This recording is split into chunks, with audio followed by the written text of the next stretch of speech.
Yes, friend, friendship, a rainbow forever.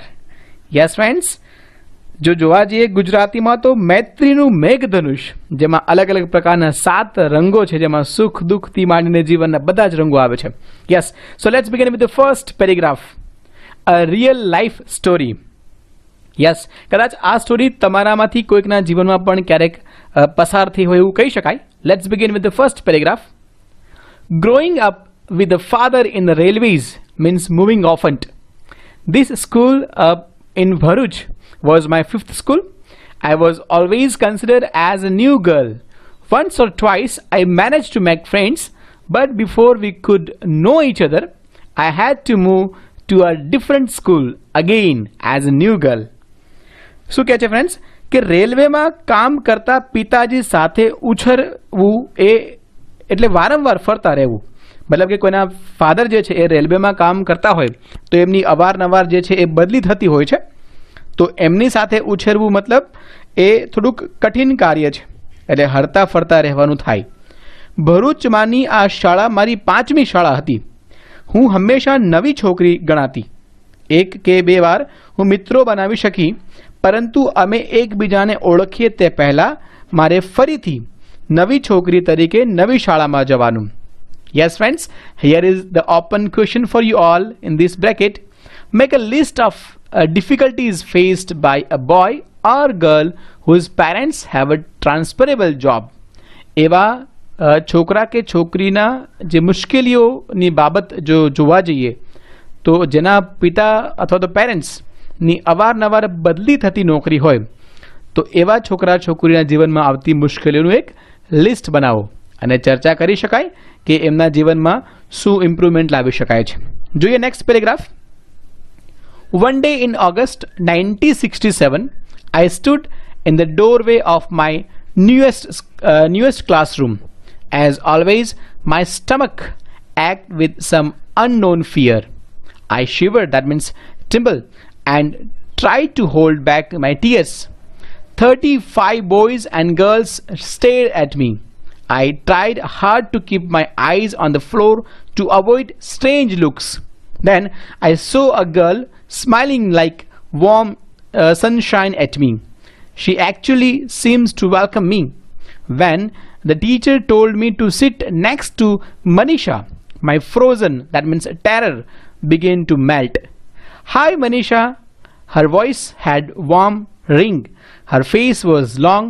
Her eyes were dark and soft and hair long and brownish. Friends, શું કહે છે કે 1967ના ઓગસ્ટમાં એક દિવસ હું મારા નવા વર્ગખંડના પ્રવેશ દ્વારમાં ઊભી હતી. હંમેશાની જેમ કશાક અજાણ્યા ડરથી મને પેટમાં દુખતું હતું, તેથી હું ધ્રુજતી હતી અને મારા આંસુ રોકી રાખવાનો પ્રયત્ન કરી રહી હતી. 35 છોકરા છોકરીઓ મને તાકી રહ્યા હતા. અજાણી નજરોને ટાળવા મેં મારી આંખોને ભોંય પર રાખવા માટે સખત પ્રયત્ન કર્યો. પછી મેં મારા તરફ હૂંફાળા સૂર્યપ્રકાશ જેવું સ્મિત ફરકાવતી એક છોકરી જોઈ. તે ખરેખર તો મારું સ્વાગત કરતી હોય તેવી લાગી. જ્યારે મારા શિક્ષકે મને મનીષા જોડે બેસવાનું કહ્યું ત્યારે મારો થીજી ગયેલો ભય પીગળવા લાગ્યો. હાય, હું મનીષા છું. તેનો અવાજમાં માયાળુ રણકાર હતો. તેનો ચહેરો ગોળ હતો, તેની આંખો કાળી અને મૃદુ હતી અને વાળ લાંબા અને ભૂખરા રંગના હતા. એક સ્મિત એની તરફ જે મનીષા દ્વારા પથરાયું હતું એ તરફ ખેંચાતી જાય છે. જોઈએ આપણે નેક્સ્ટ સ્લાઇડમાં. And I learned by the end of the day that her heart was 24 karat gold. She helped me with assignments, introduced me to her friends, praised me. Panni is a real nice girl. On the very first day, an unspoken promise had been made. Manisha and I knew we would be best friend. શું કહે છે કે અને દિવસ પૂરો થતાં મને ખબર પડી કે તેનું હૃદય 24 કેરેટ એટલે કે શુદ્ધ સોના જેવું હતું.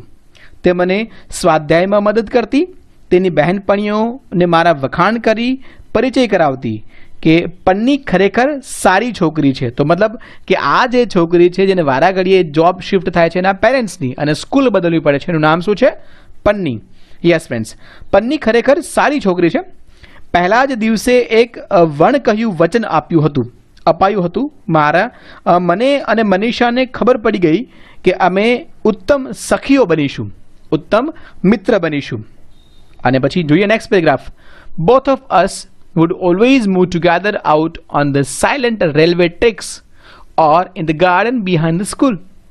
We explored the forest in the vacation, did camping on Mount Abu, and participated in Navratri festivals. She was tall and slim, that means thin. I was short and plump, fattish. She was good at maths. I like reading novels. She was a good athlete and dragged me into some games. We talked and sang and quarreled and wept and yet sat together on one bench.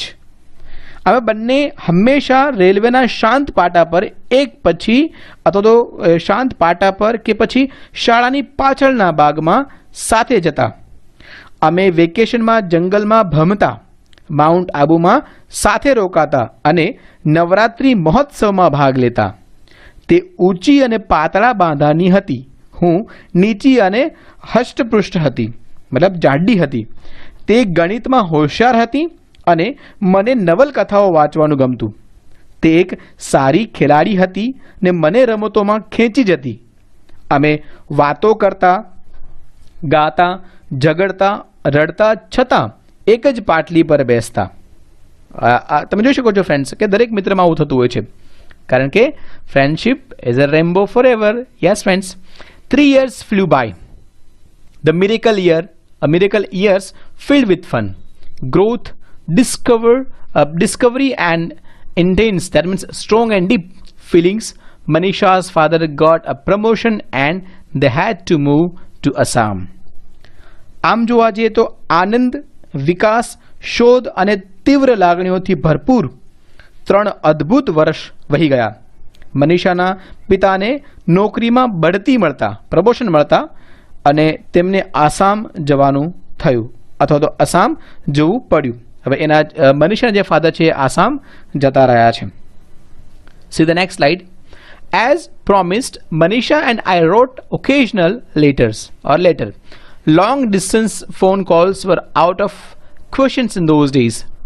Her last letter came when I was in TYBSc. She had fallen in love with a doctor. She married him and had just given birth to a beautiful baby girl. I wrote back immediately but didn't get any answer. I wrote again and again. Finally my letters were written with the stamp address unknown. How I worried about her. To be married at the age of 19 and have a baby. Knew she would be a wonderful mother. શું કહે છે? વચન આપ્યા મુજબ મનીષા અને હું પ્રસંગોપાત પત્ર લખતા.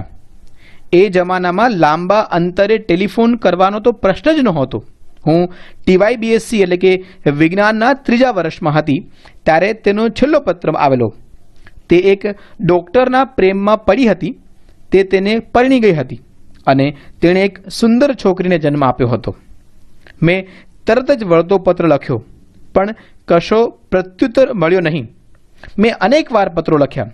છેવટે મારા પત્રો સરનામું અજાણ્યું છે એવા સિક્કા સાથે પાછા આવતા.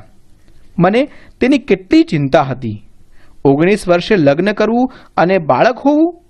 હું જાણતી હતી કે તે એક ખૂબ જ અદ્ભુત માતા બનશે. And this was the promise which was done to each other. હવે એકાબીજાથી જે સંપર્ક હતો એ સાવ દૂર થઈ ગયો છે. જોઈએ હવે આપણે આગળના પેરેગ્રાફમાં શું ફરીવાર એ બંને મળશે કે નહીં. Let's see the next slide. I got my MSc degree, worked as a lecturer and got married. My children grew up, went to college and my daughter was now a mother. I would often talk about my friendship with Manisha. My family members knew all about my best friend. On a hot day of April 2005, the telephone rang. Is it Panni? Yes. Is it Panni Bhatia? Yes. Is this Panni Bhatia the Bharuchwala? Who are you? I roared. This is your Manisha. Yes friends, it's a miracle now. તમે અહીંયા જોઈ શકો છો તમારી screen પર Rambo અદ્ભુત રંગો પથરાઈ રહ્યા છે. જોઈએ શું કહે છે કે મેં મારી MSc એટલે કે વિજ્ઞાન અનુસ્નાતકની ઉપાધિ મેળવી, વ્યાખ્યાતા તરીકે કામ કરવા લાગી અને લગ્ન કર્યું.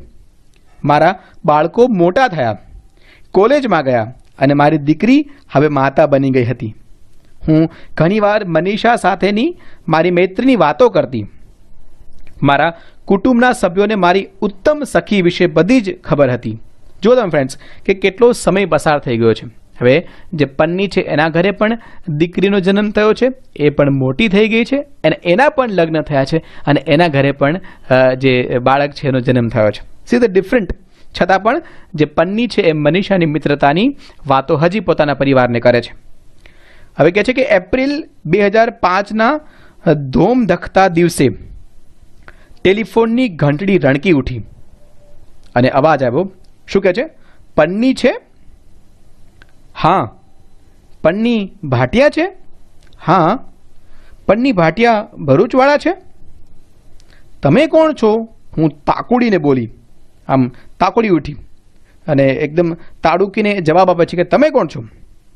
તો કે છે તારી Manisha. That means your Manisha.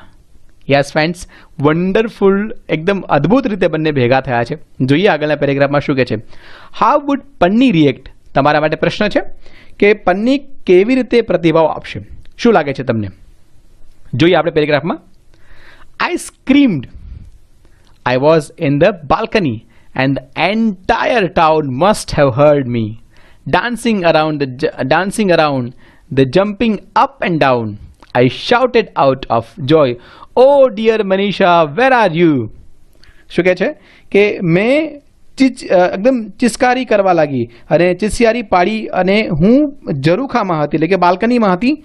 આખા શહેરે આ સાંભળ્યું હોય અથવા તો હોવું જોઈએ. ગોળ ગોળ નાચતા અને ઊંચા નીચા કૂદકા મારતા મેં હર્ષ વેશ અથવા તો હર્ષ ઉલ્લાસ સાથે બૂમો પાડી, ઓ મનીષા, પ્રિય મનીષા, તું ક્યાં હતી? This was the reaction of Panni. Again, one more question for you all. શું કહે છે? Do you think why her eyes were wet? તેની આંખો શા માટે ભીની હતી તે તમે ધારી શકો? તમને શું લાગે છે કે પન્ની જે છે એની આંખોમાં આંસુ કેમ આવી ગયા હતા? Why she was crying? So let's see the answer of this question. Before 35 years, we had said goodbye. She had found me. She was in Sweden, sorting through piles or paper and all suitcases. She had opened an ancient box marked letters. My letter of 1975 was in it. Immediately, she called everyone surnamed Bhatia who lived in Bharuch. Nobody knew my address. She didn't give up. She called to my college. After much begging and pleading, that means explaining to get a favor, the in-charge teacher of Old Students Union gave her my phone number. શું કહે છે friends? 35 આમ જોવા જાય તો 35 વર્ષ પહેલાં અમે છૂટા પડ્યા હતા. તેણે મને શોધી કાઢી હતી. તે સ્વીડનમાં રહેતી હતી. જૂના કાગળના થપ્પા અને પેટીઓ છૂટા પાડતા પત્રો એવું લખેલી એક જૂની પેટી તેણે ખોલી હતી. મારો 1975 દેટ મીન્સ 1975નો પત્ર હતો. જે પત્રની જે પેટી એણે ખોલી એમાં 1975નો એક પત્ર હતો પન્નીનો, એ ખોલે છે. તેણે તાત્કાલિક ભરૂચમાં જેટલા માણસો ભાટિયા અટકવાળા હતા તે બધાને ફોન કર્યો. મારું સરનામું કોઈ જાણતું નહોતું, પણ તેણે આશા ન છોડી. તેણે મારી કોલેજમાં ફોન કર્યો. કેટલી વિનંતી અને આજીજી પછી મારી કોલેજના ભૂતપૂર્વ વિદ્યાર્થી મંડળની જવાબદારી સંભાળતા શિક્ષકે તેને મારો ફોન નંબર આપ્યો. Again a question for you all.